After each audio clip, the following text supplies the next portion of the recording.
Bismillahirrahmanirrahim.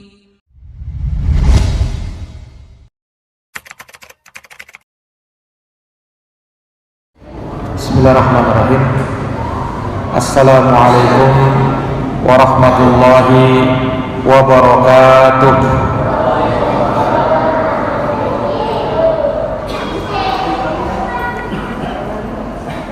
Alhamdulillah, alhamdulillahi rabbil alamin, wa bihi nasta'inu ala umuri dunya waddin. Asyhadu an la ilaha illallah wahdah la syarika lah, wa asyhadu anna Muhammadan abduhu wa rasuluh sallallahu alaihi wa ala alihi wa sahbihi wa man tabi'ahum bi ihsanin ila yaumiddin wa sallama tasliman katsira. Subhanaka la ilma lana illa ma 'allamtana innaka antal alimul hakim. Allahumma 'allimna ma yanfa'una wanfa'na bima 'allamtana wa zidna ilma ya rabbal alamin. Rabbi shrah li sadri wa yassir li amri wahlul 'uqdatan min lisani yafqahu qawli. Amma ba'd. Ma'asyaral muslimin wal muslimat, hadirin wal hadirat, bapak dan ibu sekalian jamaah salat maghrib yang dirahmati dan dimuliakan oleh Allah.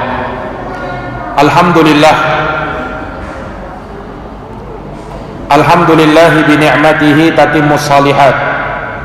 Segala puji hanya bagi Allah yang dengan nikmat-nikmatnya tertunai segala amal-amal kebajikan.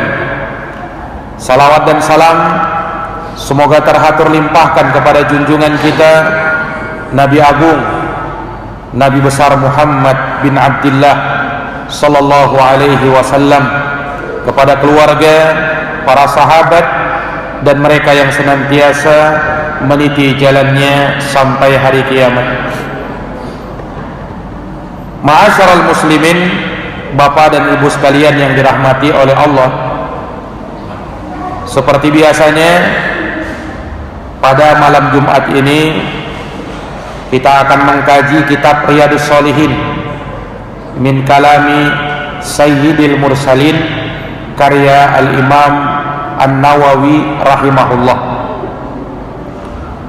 Kita masih dalam babus sabar, bab tentang kesabaran.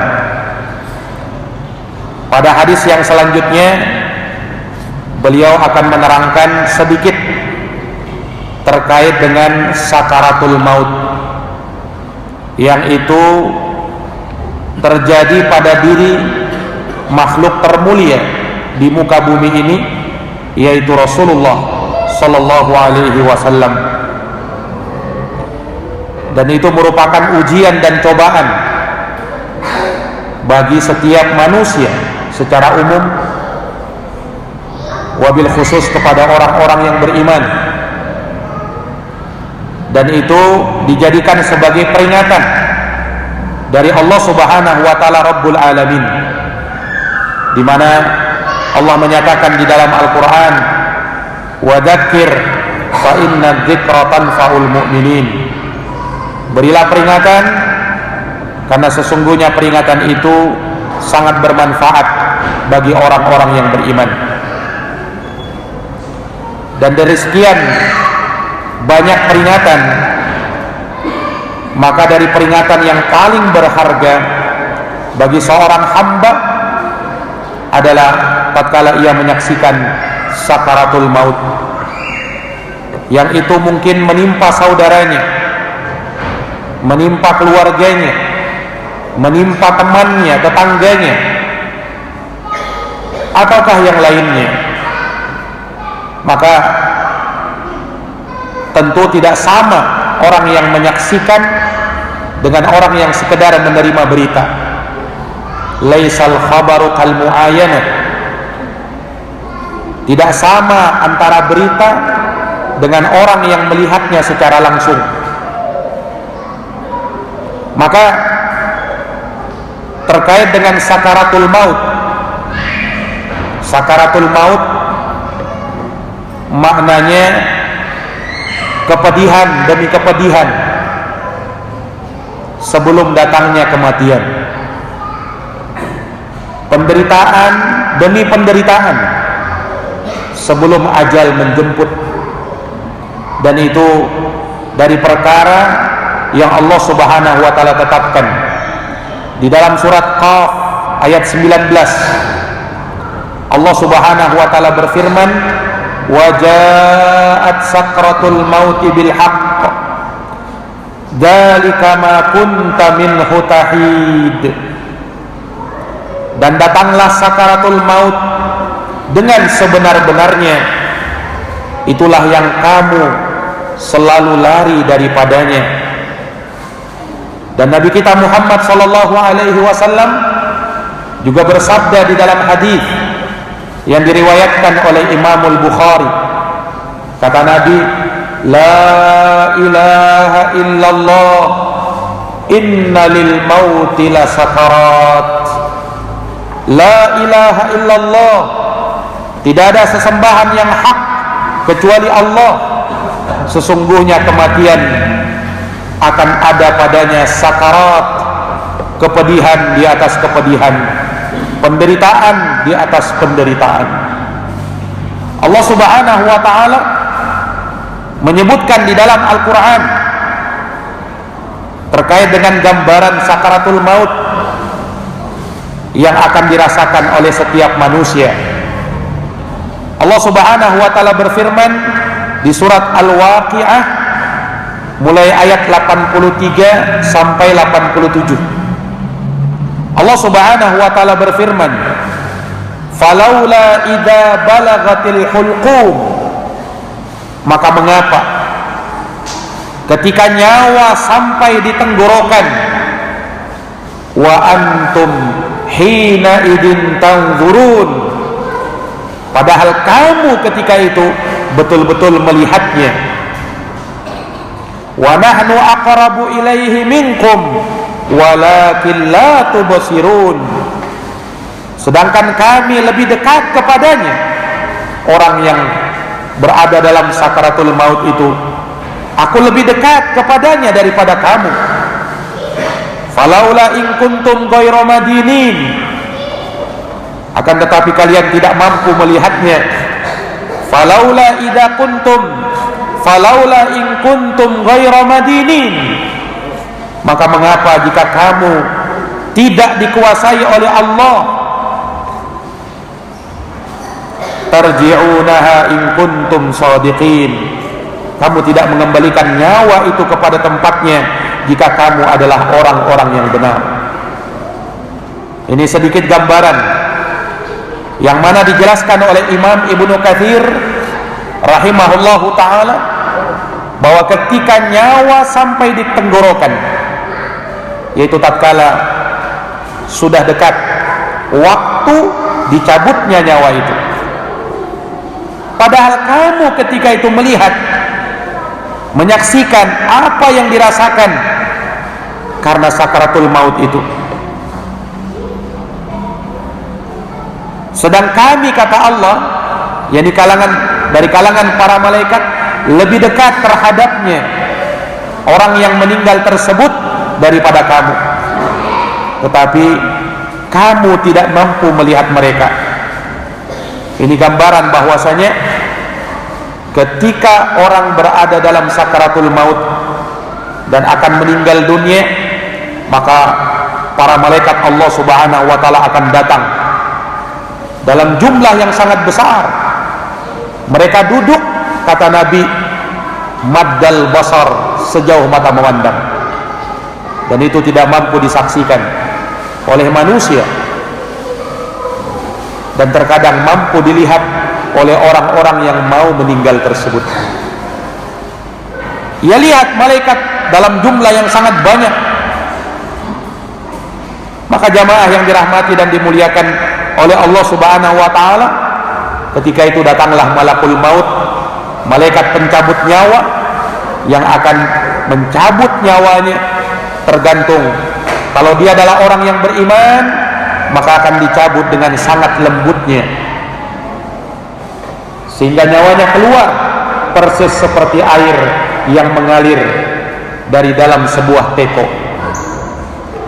Tapi kalau dia adalah nyawa yang buruk, jiwa yang jahat, maka akan dicabut oleh malaikat maut dengan sangat kerasnya, sehingga ia pun merasakan kepedihan yang amat sangat.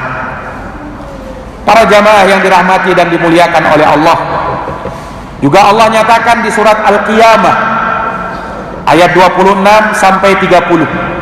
Allah berfirman, "Kalla idza balagatit taraqi wa qila man raq wa dhanna annahu al-firaq wal taffatis saqu bis-saq ila rabbika yawma idinil masaq."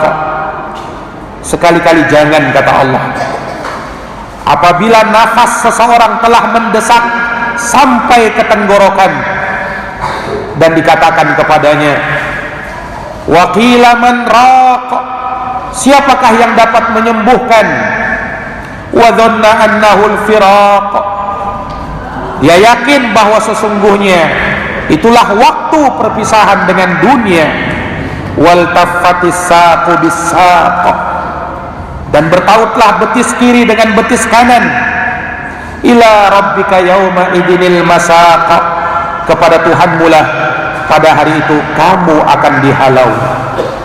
Para jamaah yang dirahmati dan dimuliakan oleh Allah, ini pun adalah berita dari Allah Subhanahu wa taala tentang keadaan orang yang berada dalam sakaratul maut dan apa yang telah dia rasakan berupa kengerian serta rasa sakit yang amat dahsyat.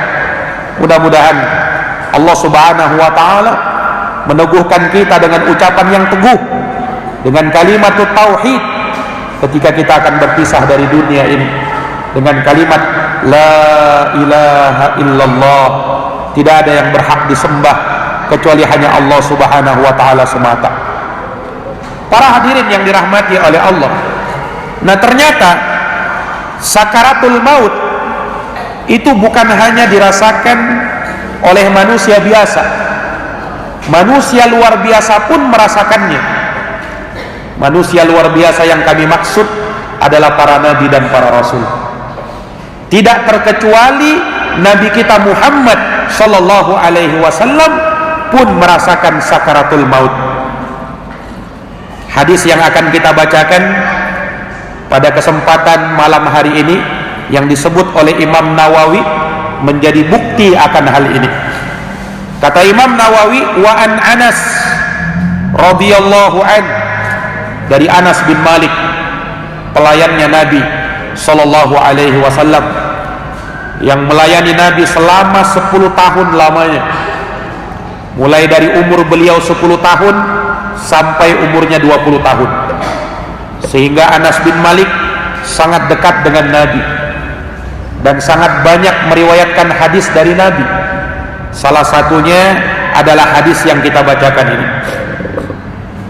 Anas bin Malik qala, berkata, lamma thaqulan nabiyyu sallallahu alaihi wasallam ja'ala yataghashshahul karbu. Anas bin Malik bercerita, tatkala rasa sakit yang diderita oleh Nabi sallallahu alaihi wasallam semakin berat dan semakin parah detik-detik menjelang ajalnya Rasulullah. Faqalat Fatimah radhiyallahu anha, maka putri beliau yang bernama Fatimah radhiyallahu anha, beliau berkata ketika melihat rasa sakit yang diderita oleh bapaknya, oleh ayahandanya Rasulullah SAW, Fatimah berkata, wa karba abata, duhai betapa kasihannya bapakku. Kata Fatimah radhiyallahu anha, duhai betapa berat kesulitan yang kau hadapi wahai ayahku. Disebutkan bahwasanya Nabi Shallallahu Alaihi Wasallam menjelang sakit, menjelang ajalnya, beliau merasakan demam yang hebat, yang panas di sekujur tubuhnya. Beliau memakai selimut. Disebutkan bahwasanya ketika sahabat menyentuh selimutnya Nabi, maka terasa selimut itu sangat panas, karena panasnya badan Rasulullah SAW ketika itu. Karena Nabi merasakan demam dan panas 2 kali lipat dari orang biasa. Itu yang dirasakan oleh Nabi kita Muhammad Sallallahu Alaihi Wasallam tatkala itu. Sehingga Fatimah berkata, wa karba abata, duhai betapa kasihannya bapakku. Maka Rasulullah pun berkata, Rasulullah pun bersabda kepada Fatimah, laisa ala abika karbun ba'dal yaum. Tidak ada bagi bapakmu wahai Fatimah, tidak ada bagi ayahmu setelah ini suatu penderitaan sedikit pun juga. Yani setelah ini tidak ada lagi penderitaan. Inilah penderitaanku yang terakhir.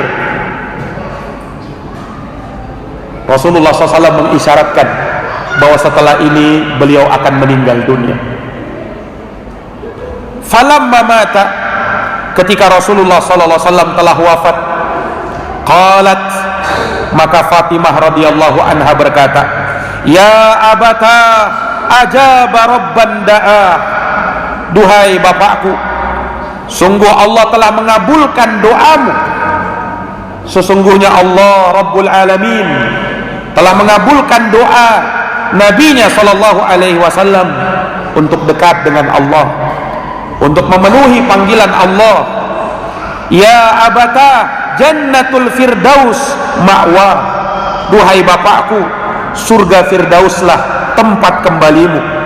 Ya abata ila Jibril nan'ah, duhai bapakku, kata Fatimah, kepada malaikat Jibril lah kami kabarkan wafatmu. Maka disebutkan oleh Anas bin Malik, falamma dufina, ketika Rasulullah telah dikuburkan, qalat Fatimah radhiyallahu anha, maka Fatimah radhiyallahu anha berkata, atabat anfusukum an tahthu ala Rasulillah sallallahu alaihi wasallam at-turab.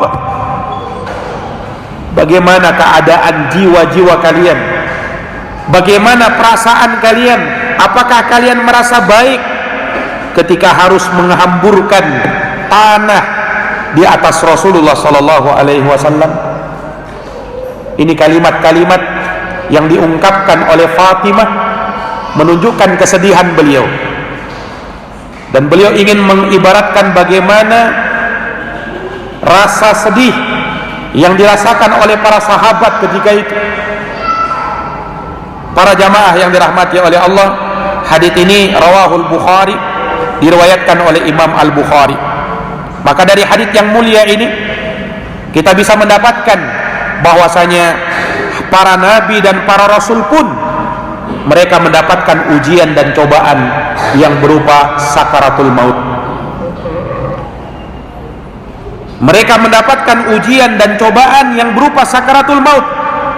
Dan hikmah dari itu semua, kata para ulama, untuk semakin menambah ketinggian derajat mereka, para nabi dan para rasul tersebut, terutama nabi kita Muhammad sallallahu alaihi wasallam. Kenapa? Karena jenjang kesabaran ketika menghadapi ujian dan cobaan ini adalah jenjang yang sangat tinggi, yang tidak mampu didapatkan kecuali orang-orang hamba-hamba pilihan Allah, dan yang terutama adalah para nabi dan para rasul alaihimus salatu wassalam.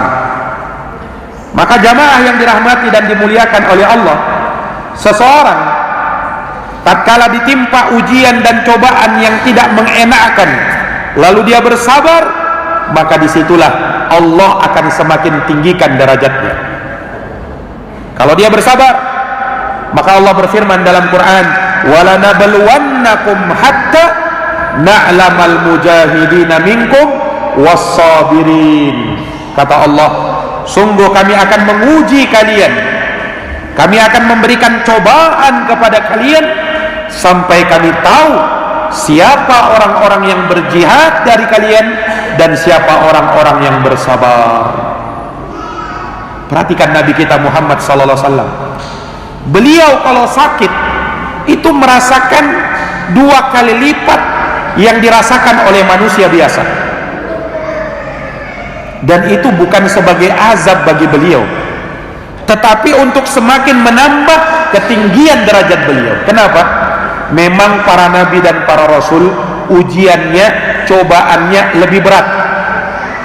Rasulullah SAW sendiri yang bersabda dalam sebuah hadis, asaddun nasi bala'an al-anbiya thummal amthal fal amthal. Manusia yang paling berat ujian dan cobaan menimpa dia adalah para nabi, thumma salihun, kemudian orang-orang soleh, thummal amsala fal amsal, kemudian yang semisal dengannya, lalu yang semisal dengannya. Yubtalar rajul ala hasabi dinih, kata Nabi, seseorang itu akan diuji dan dicoba oleh Allah sesuai dengan tingkat beragamanya dia. Fa in kana fi dinihi sulba istaddal bala, kalau tingkat agamanya kuat maka ujian dan cobaan semakin berat. Wa in kana fi dinihi riqqah ubtuliya ala hasabi dinih, dan kalau tingkat beragamanya rendah maka dia akan dicoba, diuji sesuai dengan tingkat agamanya. Ini jamaah yang dirahmati dan dimuliakan oleh Allah Subhanahu wa taala. Makanya jangan heran ketika Nabi merasakan sakit lebih dari orang biasa. Dan Nabi pun merasakan yang namanya sakaratul maut, kepedihan di atas kepedihan, penderitaan di atas penderitaan. Dan ingat, ketika Allah Subhanahu wa taala menimpakan kepada seorang mukmin, kepada orang yang beriman, suatu musibah, tidak lain dan tidak bukan itu akan menjadi penggugur dosa. Kalau bukan menjadi penggugur dosa, maka dia akan mengangkat derajat seseorang. Para nabi dan para rasul, terutama Nabi kita Muhammad SAW, tidak ada dosanya. Dosa-dosanya kalau ada diampuni oleh Allah, baik yang lalu dan yang akan datang. Maka apa yang menimpa Nabi tidak lain dan tidak bukan kecuali untuk mengangkat derajat beliau ke derajat yang paling tinggi. Ini para jamaah yang dirahmati dan dimuliakan oleh Allah Subhanahu wa taala. Iya. Maka apa yang dirasakan oleh Nabi sallallahu alaihi wasallam itu disaksikan, dilihat oleh para sahabat, dilihat oleh putri beliau, dilihat oleh istri tercinta beliau, Aisyah radhiyallahu anha. Sampai kata Aisyah radhiyallahu anha, "Fala akrahu syiddatal maut li ahadin abada ba'da Nabi sallallahu alaihi wasallam." Sungguh aku tidak lagi merasakan ngeri melihat orang yang berada dalam sakaratul maut setelah aku melihat sakaratul maut yang dirasakan oleh Nabi sallallahu alaihi wasallam. Kata Aisyah radhiyallahu taala anha dalam hadis yang diriwayatkan oleh Imam Al-Bukhari. Para jamaah yang dirahmati dan dimuliakan oleh Allah Subhanahu wa taala, Allah Subhanahu wa taala memiliki hikmah terhadap apa yang Allah Subhanahu wa taala tetapkan kepada para hambanya. Dan itu semua para jamaah sekalian tidak akan keluar dari takdir dan ketetapan Allah yang sangat dalam hikmah dan pelajarannya. Naam. Maka Rasulullah sallallahu alaihi wasallam adalah orang yang paling sabar, sehingga ketika beliau mendapatkan sakaratul maut itu, beliau pun bersabar. Sampai disebutkan Pak, bagaimana detik-detik menjelang wafatnya Nabi, beliau sallallahu alaihi wasallam saking beratnya beliau sampai pingsan, kemudian sadar lagi, pingsan lagi, sadar lagi, pingsan lagi. Setiap kali Nabi sadar, Nabi berwudu, Nabi mau sholat. Ketika beliau mau bangkit, pingsan beliau. Setelah itu sadar lagi, beliau minta lagi air untuk berwudu. Ketika beliau mau bangkit, beliau pingsan lagi. Subhanallah. Perhatikan, Nabi SAW sampai menjelang ajalnya, dekat-dekat mau ajalnya, beliau tetap mengerjakan sholat. Ini jamaah yang dirahmati dan dimuliakan oleh Allah. Karena memang sholat tak boleh ditinggalkan. Seseorang bagaimanapun sakit yang dia derita, bagaimanapun sakit yang dia rasakan, dia tetap wajib sholat. Sholat itu tetap wajib selama nyawa masih dikandung badan. Ruh belum berpisah dari jasad, maka sholat jangan kau tinggalkan. Ada sebagian orang ketika sakit, dia tinggalkan sholat. Justru kalau kau sakit, harusnya kau sholat. Kenapa? Karena kau tidak tahu, barangkali sakit itulah yang mengantarkan kita kepada ajal kita. Sementara kalau misalnya kita sakit, kemudian kita tinggalkan sholat, ajal menjemput kita, na'udzubillah, kita pun mendapatkan su'ul khotimah dikarenakan meninggalkan sholat. Kita tidak tahu. Perhatikan Nabi SAW. Ketika beliau SAW detik-detik menjelang ajalnya, setiap kali Nabi sadar, Nabi mau berwudu, Nabi mau sholat. Sampai pingsan-pingsan Nabi SAW ketika itu, jamaah sekalian. Makanya diantara wasiatnya Nabi sebelum beliau meninggal dunia, Nabi ingatkan, as-sholah, as-sholah. Aku wasiatkan kepada umatku untuk sholat. Aku wasiatkan kepada umatku untuk sholat. Jangan kau tinggalkan sholat. Sebagaimana Nabi SAW tak pernah beliau meninggalkan sholat, bahkan sampai menjelang ajalnya. Jamaah yang dirahmati dan dimuliakan oleh Allah Subhanahu wa ta'ala, maka Nabi SAW menyebutkan di dalam sabdanya, laisa ala abika karbun ba'dal yaum, tidak ada setelah ini suatu penderitaan bagiku lagi. Ini isyarat bahwa beliau akan berpindah dari kehidupan dunia menuju kehidupan akhirat. Beliau SAW berdoa, Allahumma rafiqul a'la, Allahumma rafiqul a'la. Ya Allah, aku memilih kekasihku yang paling tinggi. Ya Allah, aku memilih dekat denganmu ya Allah. Karena Nabi SAW, Pak, ketika menjelang ajalnya, Nabi diberikan pilihan. Dan sebagaimana para Nabi dan para Rasul, ketika nyawanya mau dicabut, malaikat maut minta izin dulu. Ini kekhususan para Nabi dan para Rasul. Sebelum mereka meninggal, maka mereka diberitahukan dulu, mau memilih kehidupan. Kalau diberikan kehidupan, akan diberikan kehidupan yang panjang. Tapi kalau mau berjumpa dengan Allah Subhanahu wa ta'ala, maka mereka akan dekat dengan Allah Subhanahu wa ta'ala. Dan ketika Nabi diberikan pilihan, Rasulullah memilih untuk berjumpa dengan Allah Subhanahu wa ta'ala. Maka beliau mengucapkan kalimat ini, Allahumma rafiqal a'la, Allahumma rafiqal a'la. Ya Allah, aku memilih dekat denganmu. Aku memilih tempat yang paling tinggi, dekat di sisimu. Aku ingin dekat denganmu ya Allah. Jamaah yang dirahmati dan dimuliakan oleh Allah Subhanahu wa ta'ala, orang saleh ketika dia meninggal dunia, maka dengan dia meninggal, maka ia akan beristirahat dari penatnya kehidupan dunia, dari penderitaan kehidupan dunia, dari ujian, cobaan, musibah, malapetaka yang menimpa di kehidupan dunia. Karena manusia itu selagi hidup di dunia, ujian dan cobaan akan datang dan terus datang. Capek, lelah, letih dia hidup di dunia. Ketika dia meninggal, maka dia beristirahat dari kehidupan dunia ini. Beda dengan orang yang sering berbuat dosa. Ketika dia meninggal, justru orang-orang beristirahat dari dia. Justru orang-orang, makhluk-makhluk yang lain beristirahat dari dia, beristirahat dari kejahatannya.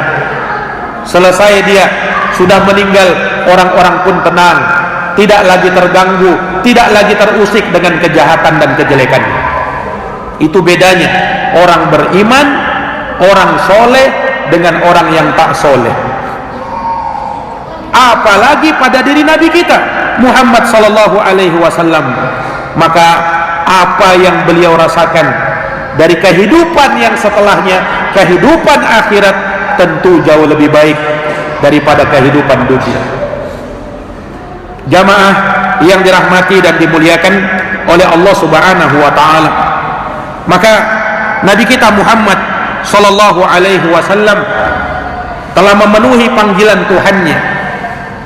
Allah Subhanahu wa taala telah mengijabahi doanya, dan Allah Subhanahu wa taala menginginkan beliau sallallahu alaihi wasallam dekat dengannya, karena Allah Subhanahu wa taala menjadikan Rasulullah SAW sebagai kekasihnya.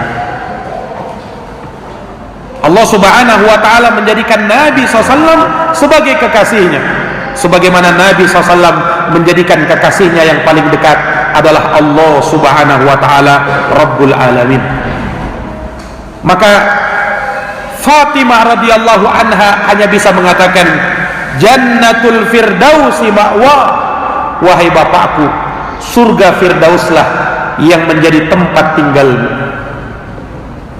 Surga Firdaus, surga yang paling tinggi, surga yang dikatakan di dalam Quran, innal ladina amanu wa amilus solihat kanat lahum jannatul firdausi nuzula khalidina fiha la yabghuna anha hiwala. Sesungguhnya orang-orang yang beriman dan beramal soleh, kanat lahum jannatul firdaus, bagi mereka adalah surga Firdaus, nuzulan, sebagai tempat tinggal mereka, khalidina fiha, kekal mereka di dalam surga Firdaus, la yabghuna anha hiwala, mereka tidak ingin berpindah dari tempat itu.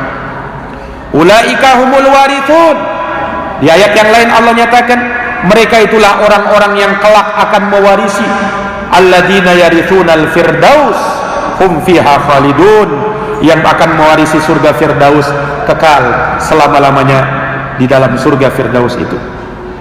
Makanya Rasulullah menuntunkan, kalau minta surga jangan tanggung-tanggung, minta surga Firdaus. Kata Rasulullah sallallahu alaihi wasallam, idza sa'altumullah fasaluhul firdaus. Kalau kalian minta kepada Allah surga, maka minta surga Firdaus. Kenapa? Fa innahu awsatul jannah wa a'laha, karena surga Firdaus itu adalah surga yang paling tengah dan surga yang paling tinggi. Wa fawqahu arsyur rahman, di atapnya, ya, atapnya surga Firdaus itu adalah arsy-Nya Allah Ar-Rahman.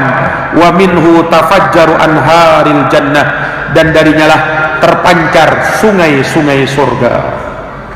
Mudah-mudahan Allah Subhanahu wa taala menganugerahi kita Jannatul Firdaus. Para jamaah yang dirahmati dan dimuliakan oleh Allah Subhanahu wa taala, maka terjadilah apa yang terjadi. Wafatlah makhluk Allah Subhanahu wa taala yang termulia ini, Rasul dan pilihan Allah Subhanahu wa taala yang terbaik ini. Tentu hal itu sangat dirasakan oleh para sahabat, bagaimana kesedihan mereka, bagaimana duka yang dirasakan oleh mereka, sehingga Anas bin Malik mensifatkan dulu ketika Rasulullah pertama kali masuk kota Madinah itu bersinar terang, tetapi ketika Rasulullah wafat terlihat kota Madinah betul-betul redup menjadi gelap, padahal di waktu siang tetapi suasananya gelap. Kenapa? Rasulullah SAW meninggal ketika itu. Sebagian sahabat ada yang tak percaya dengan wafatnya baginda Rasulullah. Di antara yang tak percaya adalah Sayyiduna Umar bin Khattab. Umar tak percaya ketika itu, Pak, Rasulullah meninggal dunia.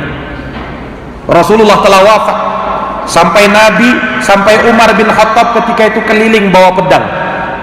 Kata Umar, siapa yang berani mengatakan Muhammad telah wafat, aku akan penggal lehernya. Umar tidak mau percaya itu. Sampai Abu Bakar As-Siddiq radhiyallahu anhu yang menenangkan Umar. Beliau membacakan ayat di dalam Quran, innaka mayyitun wa innahum mayyitun. Sesungguhnya engkau wahai Muhammad akan meninggal dan mereka pun akan meninggal dunia. Wa ma Muhammadun illa rasulun qad khalat min qablihi rasul afa immata au qutilan qalaqtum ala aqabikum. Kata Allah Subhanahu wa taala, dan tidaklah Muhammad itu kecuali seorang rasul yang telah lewat sebelumnya para rasul yang lain. Apakah kalau dia telah wafat, kalian pun akan balik ke belakang wafat, kalian pun akan balik ke belakang menjadi murtad? Ketika mendengarkan ayat itu, Umar langsung tertunduk, Umar langsung menangis. Barulah beliau sadar bahwasanya betul Rasulullah telah wafat ketika itu. Jamaah yang dirahmati dan dimuliakan oleh Allah, kesedihan itu dirasakan oleh putri beliau Fatimah radhiyallahu anha. Sehingga jamaah sekalian, ketika para sahabat menguburkan Rasulullah, Fatimah berkata, atabat anfusukum an tahfu ala Rasulullah sallallahu alaihi wasallam. Apakah kalian, jiwa kalian ketika itu merasa baik ketika menaburkan tanah di atas Rasulullah? Ini pertanyaan tidak perlu jawaban, pertanyaan untuk menimbulkan rasa. Bagaimana perasaan kalian ketika itu? Tentu itu dirasakan oleh para sahabat yang lain. Bagaimana sedihnya mereka ketika itu. Tetapi Allah Subhanahu wa taala tentunya menghendaki segala sesuatunya terjadi penuh dengan hikmah, penuh dengan pelajaran. Sehingganya para jamaah yang dirahmati oleh Allah Subhanahu wa taala, wafatnya Rasulullah sallallahu alaihi wasallam sebagai ujian dan cobaan terakhir bagi beliau, dan Allah Subhanahu wa taala lebih cinta kepada Nabi sallallahu alaihi wasallam melebihi cintanya kita, cintanya para sahabat kepada beliau. Naam, sehingga tentu saja dengan hal tersebut Rasulullah SAW mendapatkan hal yang terbaik di sisi Tuhannya, yaitu Jannatul Firdaus, surga yang paling tinggi, surga yang menjadi tempat Rasulullah Sallallahu Alaihi Wasallam. Mudah-mudahan apa yang kita bacakan pada kesempatan malam hari ini menambah iman dan takwa kita kepada Allah, memberikan ilmu dan banyak pelajaran bagi kita dalam kehidupan kita. Innahu waliyudzalika wal qadir alaih. Kita akhiri dan kita tutup dengan doa kafaratul majlis. Subhanakallahumma wa bihamdik, asyhadu an la ilaha illa anta, astaghfiruka wa atubu ilaik. Subhana rabbika rabbil izzati amma yasifun, wa salamun alal mursalin, walhamdulillahi rabbil alamin. Wassalamu alaikum warahmatullahi wabarakatuh.